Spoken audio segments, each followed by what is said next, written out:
Saya akan menelisiknya eksklusif.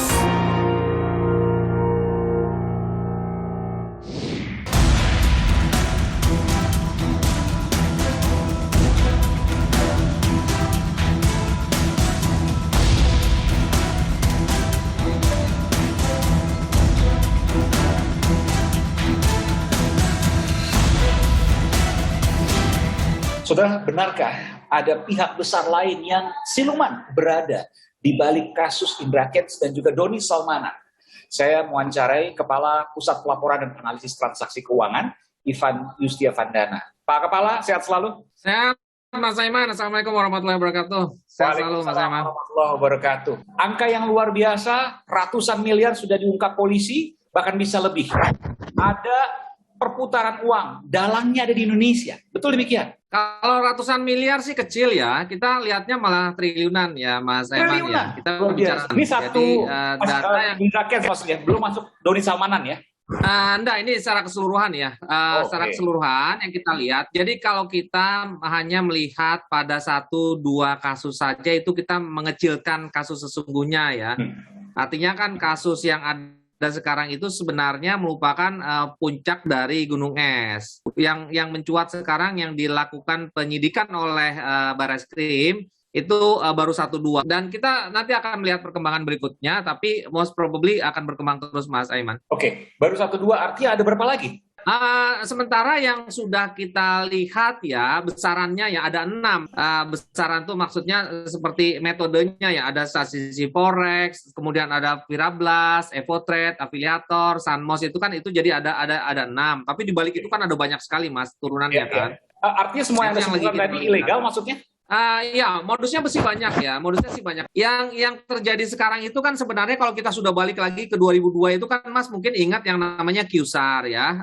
QSAR itu kan investasi perkebunan, investasi pohon yang kemudian menjanjikan pohon itu akan tumbuh sekian untuk kemudian mendapatkan keuntungan besar gitu kan. Kemudian masyarakat berbondong-bondong berinvestasi. Kemudian Mas juga masih ingat tenda biru. Kemudian Mas masih ingat juga misalnya First Travel segala macam. Ini sama saja sebenarnya. Tema Ponzi, ngumpulin duit dari investor, diputar di situ-situ aja. Sebenarnya tidak juga diputar ya, tapi untuk menghidupi mereka, untuk memenuhi selera mereka, selera artinya tidak digunakan untuk investasi, hanya uang masuk dikeluarin, begitu ya? Ya ada investasi ya, kecil cuma itu kan sebenarnya bukan investasi, memang Ponzi Mas saya tipu, habis itu Mas saya penuhi dengan orang yang saya tipu berikutnya gitu kan. Baik. Dan indikasinya aliran uangnya Pak Ivan, semuanya tadi triliunan itu dalangnya ada di Indonesia. Iya, kita masih melihat karena kan kita mengindikasikan ada aliran ke 5 negara ya, ke beberapa misalnya British Virgin Island, ke Mauritius, ke Singapura, Australia, USA, China, segala macam seperti itu kan. Kita masih kerjasama dengan PPATK setempat untuk mendapatkan informasi terkait dengan pihak-pihak yang ada di sana gitu. Masalah mastermind-nya kita masih melihat ada di beberapa tempat gitu ya. Tapi yang jelas boneka-bonekanya kan yang sudah tertangkap kemarin itu. Ini hanya boneka-boneka ya, perekrut, afiliator, apapun bahasanya, tapi itu sebenarnya boneka. Sosok besarnya ada di Indonesia dan juga ada di luar negeri. Mereka kerjasama. Ya, kita menduga seperti itu, Mas Aiman. 6 saja angkanya sudah triliunan. Kita nggak tahu ke depan karena ini tsunami informasi dan kemudian orang istilahnya flexing, pamer kemewahan, lalu kemudian tertarik, ikut dan lain sebagainya, ternyata buntung karena mereka ternyata ikut investasi bodong atau jadi-jadian. Ke depan kondisi akan seperti apa Pak Ivan? Ke depan bisa seperti itu terus kalau masyarakat kemudian memang tidak memiliki literasi terkait dengan bagaimana berinvestasi itu sebaik-baiknya Mas. Sebenarnya sangat kasat mata bahwa investasi yang dikelola oleh individu-individu itu bisa sedemikian menguntungkan itu kan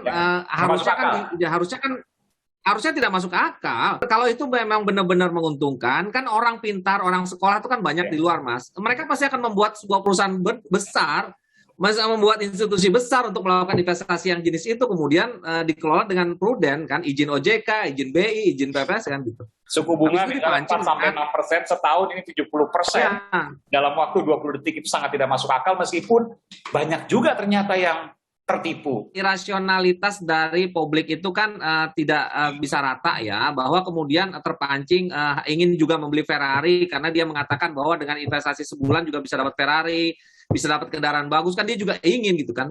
Artinya sebenarnya masyarakat oleh logika. Ya, iya benar. Jadi sebenarnya sih masyarakat harusnya berpikir kalau bisa memberikan keuntungan gitu pasti akan dia makan sendiri, nggak mungkin dibagi-bagi. Gitu. Baik, ini edukasi yang menarik. Terima kasih Kepala Pusat Pelaporan dan Analisis Transaksi Keuangan atas informasinya, bahkan bukan ratusan miliar tapi triliunan, bahkan dari 6. Dan mungkin saja akan ada lagi terus-menerus karena pasarnya ada, masyarakat banyak yang tertipu. Ya. Dan literasi edukasi menjadi kunci penting untuk menghindari hal ini.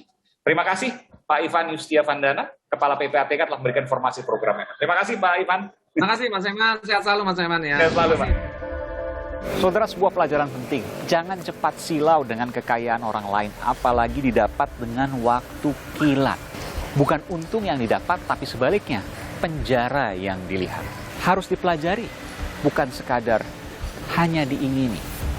Apalagi kita harus berhati-hati di era informasi yang kini sudah jadi tsunami. Saudara, saya Aiman Wicaksono. Salam.